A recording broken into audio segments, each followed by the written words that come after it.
ঘরে স্ত্রী রেখে দ্বিতীয় বিয়ে করায় বাসর করার আগেই বাসর ঘরে হানা দিল প্রথম স্ত্রী। দর্শক, বিস্তারিত একটু আমরা তাদের কাছ থেকে জানার চেষ্টা করব। আসলে এই যে আপনার সাথে মূলত ঘটনাটা কি হয়েছে একটু বলেন। এই যে আমার স্বামী, আচ্ছা, দেখতেছেন এতই লুচ্চা দিন রাত 24 ঘন্টা বাইরে ফোনে কথা বলা শেষ করার পর রাত 3টার পর বাসায় আসে। আমার একটু সন্দেহ হয়, এটা কোনো ব্যাপার না, পুরুষ মানুষ কথা কইতেই পারে। আমি এটা কিছু নিয়ে সংসার অশান্তি করি না, ঝগড়া ঝাড়ি। তারপর আমি 2-3 দিন দেখছি, ধরা পর আর না করছি যে এগুলো করো না, মানুষে খারাপ করবো। একটা মুরব্বী হয়ে গেছে, বয়স হয়ে গেছে, আর ওর একটা আক্কেল জ্ঞান আছে। আচ্ছা, আমার 40 বছর বয়স হলো, আমার চেহারা দেখছেন আপেলের মতন টকটকা করতেছে। আর ওই যে একটা নিয়ে এসে মেকআপ নেন, মেকআপ করে দেখেন না, চেহারা করে মেকআপ তুলে দেখেন, কালা ভূত। আর ওর আক্কেল জ্ঞান থাকা দরকার যে বাপের মতো বয়সী একটা বুড়ার লগে কিভাবে হাঙ্গা করলো। এই সরি, তুই যদি আমার শ্বশুরের লাগা বিয়া বসে তারপরে মনে চাইতো। আচ্ছা, আমরা একটু উত্তেজিত কম হই, যেহেতু আমরা এখানে আছি। দর্শক, এখানে ঘটনাটি খুবই জর্জরিত। এইটা কোনো স্ত্রী কিন্তু মেনে নিবে না যে প্রথম স্ত্রী রেখে দ্বিতীয়বারের মতো বউ, স্বামীর ভাগ কিন্তু কখনো কেউ কাউকে দিতে চায় না। আসলে এই যে ভাই, আপনি যে ঘটনাটি ঘটালেন, আপনি ঘরে স্ত্রী রেখে আপনার মেয়ের বয়সে একজন মেয়েকে বিয়ে করলেন, এটা কি আপনি ঠিক করেছেন? ভাই, বিয়ে তো আমি করি না, বিয়ে আমাকে করায়। বিয়ে আমার নেশা, বিয়ে আমার পেশা। আচ্ছা, মানে বিয়ের কথা শুনলে আমার বিয়ে করে মন চায়। এই জন্যই তো দেখেন আমার জীবন দশাটা ভাই। তাই বলে তো একটা আক্কেল জ্ঞান থাকা লাগবি। কেবলই বাসর করে একটা পজিশনে গেছি, এই পজিশন তো আমার যাইতেই দিল না।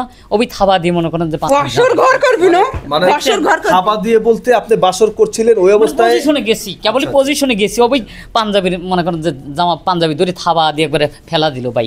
হাতের মতো শরীর ভাই, আমার হলো মশার মতো শরীর, ওরকম জোরে থাবা দেয়। আমি তো তোর স্বামী, এটা তো সম্মান করবি। আমি মানুষ হিসেবে কি খারাপ নাকি? এতই খারাপ? বিয়ে করা কি কোনো দোষের কিছু ভাই? আচ্ছা, বাসর কি করেছিলেন নাকি বাসর করার আগেই ঘটনা? পজিশনে গেছি, কেবল পজিশনে গেছি। এই পজিশনটাও আমার ঠিক মতো মানে হয় নাই, হবি আর একটু পরেলি হইতো। এর ভিতর পাকিস্তানি হানাদারের মতো একটা হামলা দিল না। তা তো অবশ্যই আপনি যে কাণ্ড ঘটিয়েছেন তাতে আপনার সাথে বাসর না হওয়াটাই ভালো। আসলে এই যে আপু, আপনার কাছ থেকে একটু জানার চেষ্টা করি, ওনার যে স্ত্রী আছে আপনি কি জানতেন? জানতাম।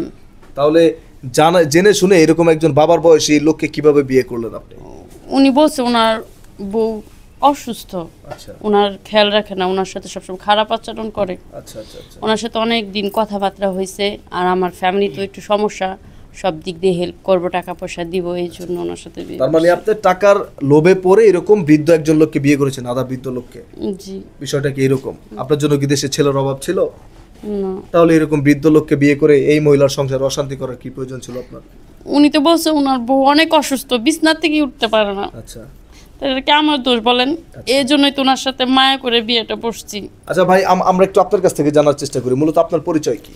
আমার বড় ভাই। আচ্ছা, এই যে আপনার বড় ভাই যে ঘটনাটি ঘটালো, আপনার ভাবি থাকতে যে এরকম একজন তরুণী মেয়েকে বিয়ে করলো, এই বিষয়টা নিয়ে আসলে আপনি কি বলতে চান?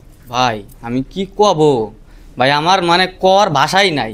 এই যে আমি ইয়াং একটা মানুষ, আমার কিন্তু পড়াই বিয়ের বয়স হয়েছে, 2 বছর হয়তো মানে এইটুকু 2 বছর হইলে আমি বিয়ে করতে পারবো।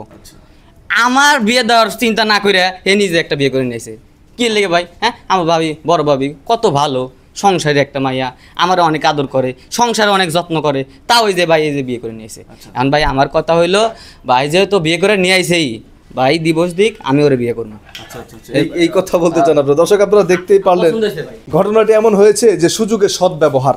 বড় ভাইয়ের প্রথম স্ত্রী থাকার কারণে ছোট ভাই বলতেছে যে ডিভোর্স দিয়ে থেকে আমি বিয়ে করি। যদিও হাস্যকর বিষয়, আমরা একটু ওনার কাছ থেকে জানার চেষ্টা করবো। আপনি তো এলাকার একজন সম্মানীয় ব্যক্তি, আপনার এলাকায় যে ঘটনাটি ঘটলো এই বিষয় নিয়ে আসলে আপনি কি বলতে চান? আমার এলাকায় যে ঘটনাটা ঘটছে, আসলেই মূলত ফরহাদ বয়স হয়েছে, কিন্তু বয়স হলো বুদ্ধি কম। আচ্ছা আচ্ছা আচ্ছা। যে কারণে সেই কাজটা করছে, আসলে মূলত সেই কাজটা ঠিক করে নাই। তারই কাজটা করা ভালো হয় নাই, কিন্তু তারপরও আমি তার বড় বউয়ের সাথে ওইটা নিয়ে আমি আলোচনা করব, আলোচনা করে দেখি এটা কী করা যায়। আচ্ছা আচ্ছা। এখন মূলত আপনি কিভাবে সিদ্ধান্তটা দিতে চাচ্ছেন যে তার দ্বিতীয় স্ত্রী কি ডিভোর্স করবে না কি নিয়ে সংসার করবে? না, এটা তো অসম্ভব। এটা তো সম্ভবই নয়। ওইটা মানুষ সাইড বিয়ে করবি, আমি কাল দূরই করছি ভাই। আচ্ছা আচ্ছা, আমরা তর্কে জর্জরিত না হই, একটু আমরা কথা বলার চেষ্টা করি। আসলে দর্শক, আপনারা দেখতেই পাচ্ছেন পরিস্থিতি খুবই অস্বাভাবিক। এইখানে আমি নিজে দাঁড়িয়ে থাকাটাকেও খুব বেশি একটা নিরাপত্তা বোধ করছি না। তো এইখানে যে ঘটনাটি ঘটেছে দেখেন, তার ঘরে প্রথম স্ত্রী রেখে দ্বিতীয়বারের মতো বিয়ে করায় আজকের এতটুকু পর্যায়ে। তো এই বিষয়টা নিয়ে আমি এতটুকুই বলবো। দেখেন, ঘরে স্ত্রী রেখে দ্বিতীয়বারের মতো বিয়ে না করাটাই ভালো। যদি করেন কেউ, তাহলে এই যে এরকম বাসর করার পজিশন পর্যন্ত যেতে পারবেন, কিন্তু বাসর কখনো করতে পারবেন না। তার আগে আপনার প্রথম স্ত্রী আপনারে সেই পজিশন থেকে টেনে উঠাবে, তার কথা অনুযায়ী যেটা বুঝলাম। তো এই দিক থেকে বিবেচনা করলে এই বিষয়গুলো থেকে অবশ্যই আপনারা বিরত থাকবেন। ধন্যবাদ।